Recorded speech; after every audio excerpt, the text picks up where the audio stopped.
थेट वाय.बी. चव्हाण सेंटर इथे जाऊयात।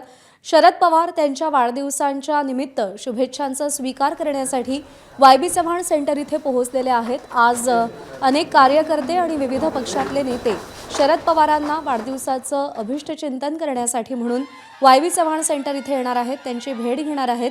86वा वाढदिवस आहे शरद पवारांचा। गेली कित्येक दशकं महाराष्ट्राच्या आणि देशाच्या राजकारणामध्ये ते सक्रिय आहेत। महाराष्ट्राच्या राजकारणामध्ये त्यांचा वाटा हा सिंहाचा आहे आणि यापुढे सुद्धा त्यांची राजकीय कारकीर्द आणि घोडदौड अशीच सुरू राहावी अशी इच्छा त्यांच्या कार्यकर्त्यांकडून व्यक्त केली जाते।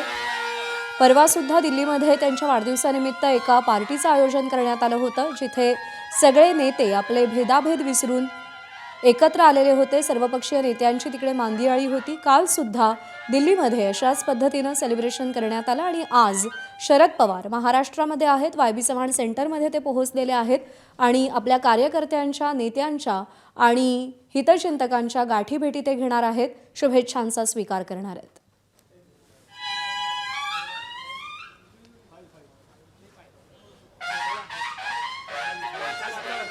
वाय.बी. चव्हाण सेंटर हे स्थळ सुद्धा राष्ट्रवादीसाठी अत्यंत महत्त्वाचं आहे, कारण अनेक महत्त्वाचे निर्णय, बैठका याच वाय.बी. चव्हाण सेंटरमध्ये घेतल्या गेल्या आणि तिथेच सध्या शरद पवार पोहोचलेले आहेत। एबीपी माझा, उघडा डोळे बघा नीट।